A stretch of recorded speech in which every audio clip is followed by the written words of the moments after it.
Waheguru Ji Ka Khalsa, Waheguru Ji Ki Fateh. Welcome to this segment of Coach Gurbani's a-sabad-a-day. Today we will recite the fourth stanza from Asa Mahla Tija Chant Kartija, composition of the third Nanak, Guru Amar Das. The recitation: Asa Mahla Tija Chant Kartija, Satgur Miliai Dhavat Thanmhia, निज घर वसया आए. नाम विहाजय नाम लय नामे रहे समाए. धावत थाम्या सतगुर मिलिया, दसवा द्वार पाया. तिथै अमृत भोजन सहज धुनि उपजय. जित शब्द जगत थम है रहाया. तह अनेक वाजे सदा आनंद है. सच्चे रहा समाय. यों कहे नानक सतगुर मिलिया, धावत थाम्या निज घर वसया आय. So now, having explained the futility of adopting other courses, other methods, for instance, renouncing the world, or to engage in other ritualistic practices, the Guru is now sharing what happens when we find the enlightener or an enlightened source to guide the mind. Because the mind has to be tamed and guided. And Gurmat says that for that the tool is the Satgur. So, Satgur Miliai, finding the enlightener, any enlightened source, that mediating principle of knowledge that is innate to us. When we find that, what happens? Dhavat. Dhavat is wavering, wandering, drifting of the mind. Thammeha. Thammeha is to stop. Thamjana. So that drifting, that wandering, stops of the mind. Nijkari, in its own home. Vasya ay. It comes back to its primal home. Its wandering ceases. What happens there? Naam vihajay, naam lay, naame rahe samay. There, naam vihajay. Vihajana is to trade, to exchange. So it acquires, to acquire something. Naam vihajay.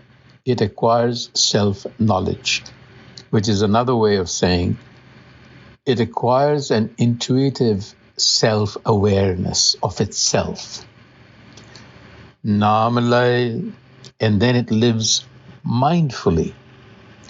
Name rahe samay, and then it is absorbed, it's centered in itself. It's no longer wandering around. Dhavat Thanmhia Satgur Miliai. Dhavat Thanmhia Satgur Miliai. Having done that, having received that instruction from an enlightened source, which we call the Satgur, Daswa Dwar Paya, Daswa, the 10th door. This is an important concept because in Gurmat and in other traditions, the 9 openings in the body, or orifices if you will, are taking their cue from sensory data coming from the outside. But there is within the body-mind apparatus what is a daswadwar. It's not a physical thing, but it's when the mind exceeds itself. It uses non-physical senses, if you will, other faculties like intuition, like empathy. These have to be developed, and that is what the Satgur develops for you. So you find the door to that inner perception, if you will, Daswaं Dwar. And what does it find there? Titha Amrita Bhojan, divine feast, meaning knowledge. Sahajatun Upajay, spontaneous arising of the unstruck melody, and we'll talk about that. Jit sabad-a-day jagat thamhia rahaya. Jit. So these are associations with sabad. Amrit and Sahaj Tuni are associated with sabad, the creator, jagat thamhia, which holds up creation like a pillar. That knowledge is revealed through the Dasam Dwar. Teh anek vajje sada anand hai. Anek vajje, sonorous sounds, vibrations. Sada anand hai, blissful state. Sache reha samay, absorption of the mind into a transcendent consciousness. Yon kahe Nanak, and thus Nanak speaks. This is Guru Amar Das, not Nanak the dog, the philosophy, or Nanak the doctrine, but Nanak as in Guru Amar Das, because it has the vowel sign ankar underneath of kakka, and we have to read it as a masculine noun. So, Yon kahe Nanak, so Guru Amar Das is saying, Satgur Miliai Dhavat Thanmhia Nij ghar vasya aaye. The mind is led into its primal state, if you will, which they call Nij ghar, into its own home by the Satguru. So the wandering of the mind that we are talking about, it refers to the mind's tendency to drift.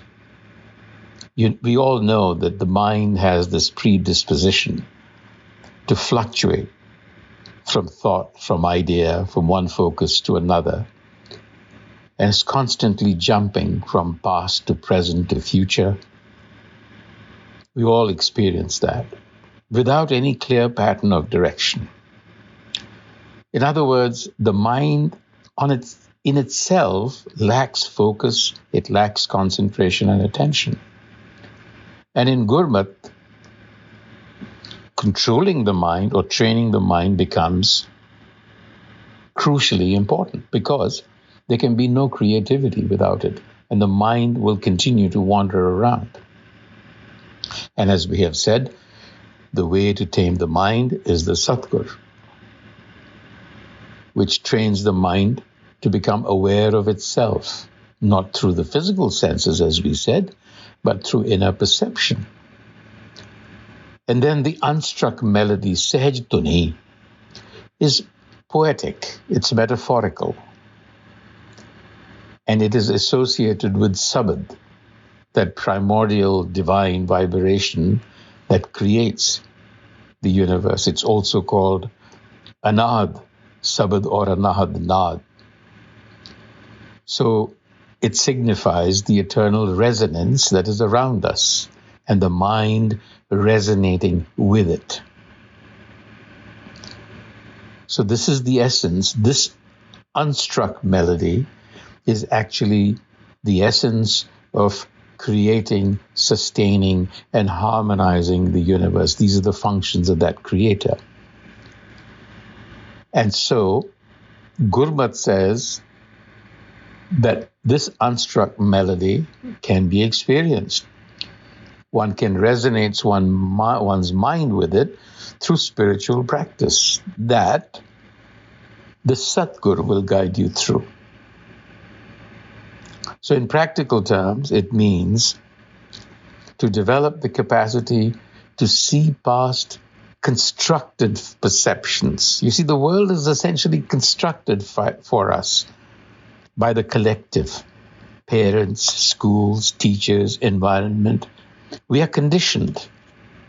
So the Satguru takes you past these constructed perceptions.